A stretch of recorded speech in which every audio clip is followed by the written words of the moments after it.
Good evening. Welcome to the First Atheist Church of True Science, Facts, for Monday, April 27, 2009. We want to welcome you to join with us, to pause and reflect as we ponder this amazing life that we live in this marvelous universe that we exist in. So thank you for coming. And we're going to talk today about something I think is very important, getting to the source. That I think will be the name of this sermon if we call it that. And I am the Reverend Dr. Michael A. Newdow. I am a Doctor of the Universe. I got my degree. I actually brought it with me here today. This is my Doctor of the Universe degree, which I got from the Universal Life Church. Some people say, oh, well, that's not really a doctorate. I want you to know that was the most difficult test I've ever taken in my life. It's not hard to get ordained by the Universal Life Church. When I did it, you had to actually send in a postcard. Now it's easier. You can do it online. But getting the Doctor of the Universe degree was rather difficult. I took this test, which was quite puzzling. I'm not sure what the right answers were, but I did pass, and now I'm a Doctor of the Universe. Now, some people say, well, you're not a real doctor. Well, I actually am a real doctor, too. I also got an MD degree from UCLA, and I want to talk about that. I don't mention this except as a segue into this idea of getting to the source. Because when I went to medical school, one of the things I did was I did clerkships, and I went around the country, and I like to travel. And one of the places I went to was Jackson Memorial Hospital in Miami, Florida. And I learned a very, very good lesson right there. I had a clerkship in infectious diseases, and the fellow in infectious diseases taught me this lesson, which I'd like to share with you. Now, a fellow, for those of you who don't know, when you go to medical school, first you go to college, you go 4 years generally, then you go to medical school, usually another 4 years, then you do an internship, and then you do a residency, and then after you're done with the residency, usually you go out, most people go out and work, but some people stay on to do a fellowship where they become specialized in some area of medicine or surgery, and then some people will then become attending physicians at a university, and they'll become the big cheeses and the teachers. And then you become a department head, and then I guess that ends it. And so I went to Jackson Memorial Hospital, as I said, and I did a clerkship in infectious diseases. And my fellow in infectious diseases, who had been through medical school and the internship and the residency, and now was in charge, we were watching a patient, going over a patient, and the patient had a diagnosis of cancer, a leukemia. And the fellow said, Mike, I want you to go and get the path report. I said, what do you need the path report for? He said, well, I want to see the diagnosis. I said, well, he has leukemia. He says, I know that's what it says. I want to see the path report. I said, okay. And this was back in the ancient times where they didn't have computers, so I had to go through charts. And this guy had a lot of charts with this diagnosis of cancer. He had like about 4 charts, each one about 6 pages thick.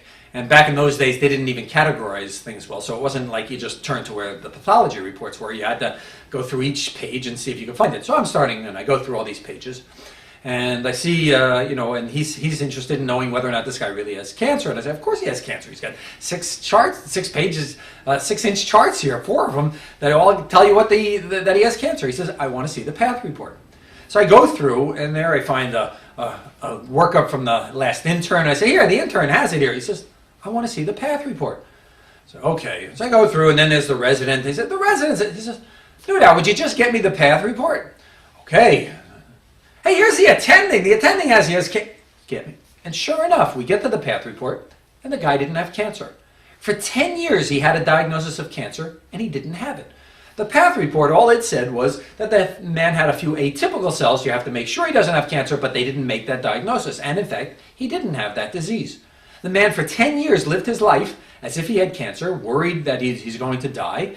He had all these tests that were run based on doctors thinking that he had cancer. And what this fellow taught me was this great lesson that you have to go to the source. You have to find out whether or not what you're hearing is in fact true, or is it just being repeated by other people and propagated. And when you look at 4 charts, 6 inches thick, and everybody's saying he has cancer, you assume, of course he has cancer. My fellow taught me, no, of course. It doesn't matter how many people say something. What matters is the source, whether or not he in fact has that disease. This is kind of interesting because it comes up with what we saw earlier this year during the inauguration of Barack Obama.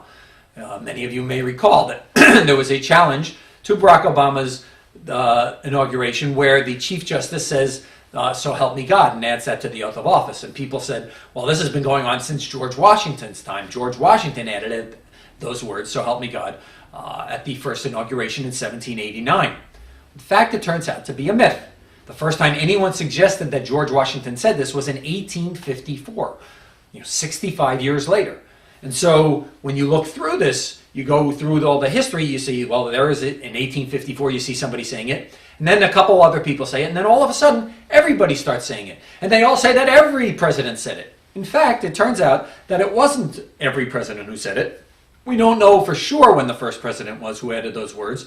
We know in 1881, Chester A. Arthur, the 21st president, said, "I swear so help me God," after he was given the oath. But it wasn't part of the inauguration at that point, and it wasn't part of the oath. He just said, "I swear so help me God."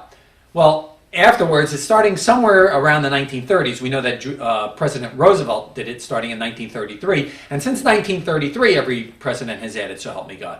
But that was something that was added incorrectly, unconstitutionally, I believe. But the idea, forget about the constitutional issues, the idea was that everybody now says that George Washington said "so help me God." Actually, everyone up until about 5 years ago.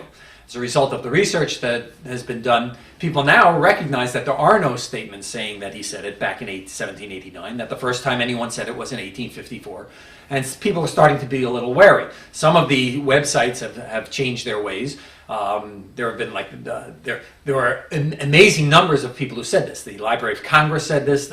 The two justices of the Supreme Court said it. PBS said it. The National Archives and Records Administration said it. The National Endowment for the Arts said it. For the Humanities, excuse me. Congress itself has said it on numerous occasions. And now some of those parties are now saying, well, maybe he didn't say it. At least they're saying that. We have Peter Enriquez, one of the preeminent scholars for George Washington's life, says he thinks he doesn't say it. He's pretty sure he would never have said it, and that this is all a myth. But the point is that you have to go to the source and to know whether or not something really happens. I think another